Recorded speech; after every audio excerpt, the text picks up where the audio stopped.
Halo semuanya, selamat pagi, salam sejahtera bagi kita semua. Perkenalkan, nama saya Michelle Putri Rahayu. Saya dari Fakultas Ilmu Olahraga Universitas Negeri Surabaya yang akan mengajar pada pagi hari ini, yaitu pendidikan jasmani dengan materi pola makan sehat, bergizi, dan seimbang.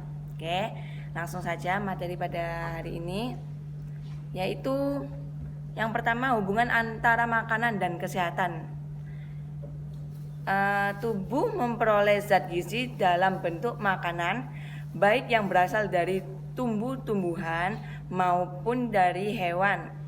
Kebutuhan tubuh akan zat gizi tidak dapat dipenuhi hanya dengan satu atau dua macam bahan makanan saja, karena pada umumnya tidak ada satu bahan makanan pun yang mengandung zat gizi secara lengkap.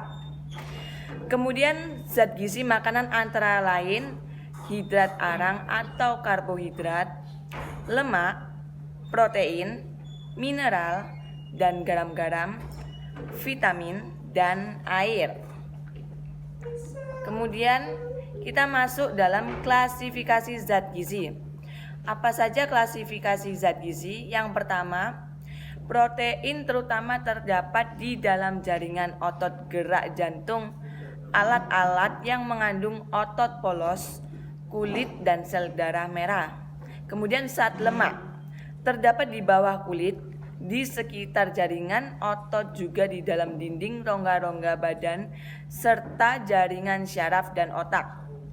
Kemudian karbohidrat atau hidrat arang, yaitu merupakan zat yang terdapat di jaringan-jaringan tubuh, pada umumnya terdapat di dalam aliran darah dan sebagian ditimbun di dalam jaringan hati. Kemudian ada air yang terdapat di semua jaringan tubuh. Lalu ada mineral, bagian terbesar dari tulang belulang manusia. Kemudian ada vitamin, itu dibutuhkan di seluruh tubuh. Lalu ada juga zat besi yang terdapat pada sel darah merah. Kemudian ada yodium yang terdapat dalam kelenjar gondok. Dan yang terakhir ada zat kapur terdapat di dalam darah. Baik, kemudian ini kita akan masuk dalam materi air minum sehat. Apa sih air minum sehat?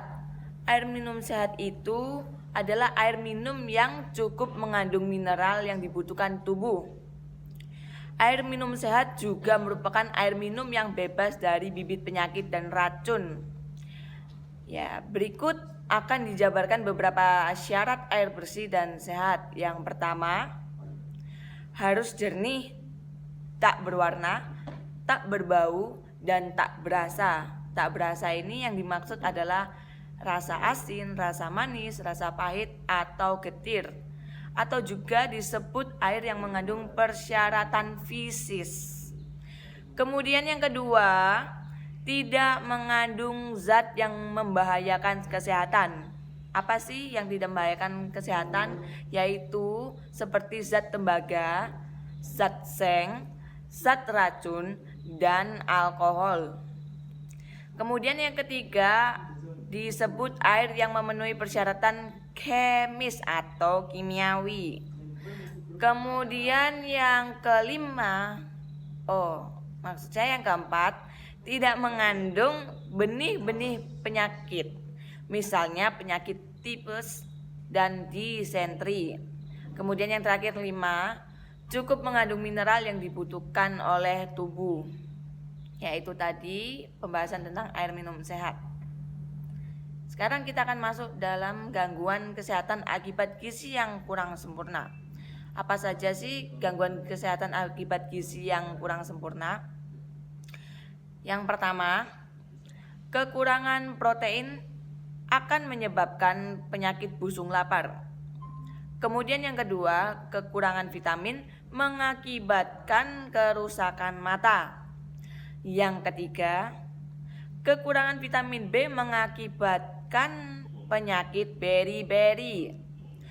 Yang keempat, Kekurangan yodium menyebabkan pembekakan kelenjar gondok.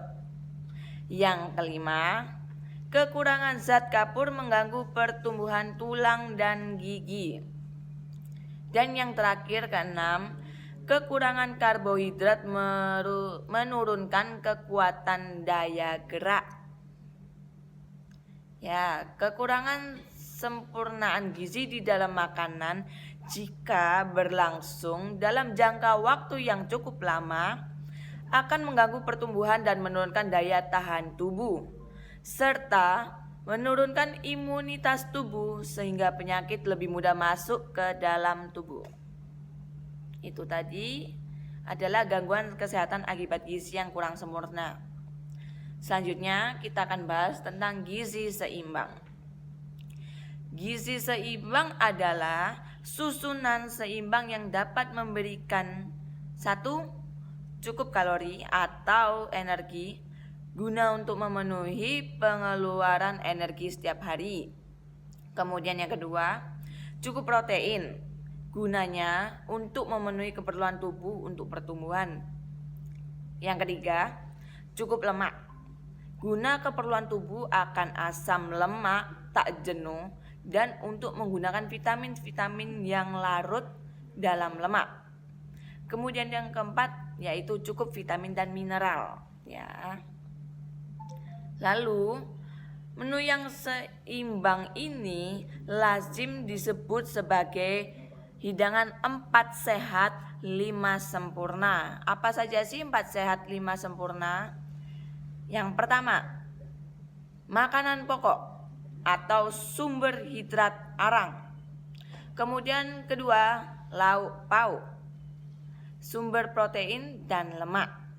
Itu tadi lauk pauk ya, masuk dalam sumber protein dan lemak. Kemudian yang ketiga ada sayuran yang termasuk adalah vitamin dan mineral. Yang keempat buah-buahan termasuk dalam sumber vitamin juga. Kemudian yang kelima ada susu termasuk dalam sumber protein, vitamin dan mineral. Nah, kita telah belajar tentang mengenai pola makan sehat, bergizi dan seimbang. Setelah ini kalian membuat tugas dengan mencatat atau merangkum dari video ini. Terima kasih kalian telah menonton video ini. Semoga kalian sehat selalu dan jangan lupa setelah mengerjakan tugas ini kalian cukup kirim WA di WA saya. Kemudian kalian setelah mengerjakan tugas ini, kalian jangan lupa untuk absen sebagai tanda kehadiran kalian pada pagi hari ini. Terima kasih semuanya, semoga kita sehat selalu dan tetap sehat dan selamat pagi.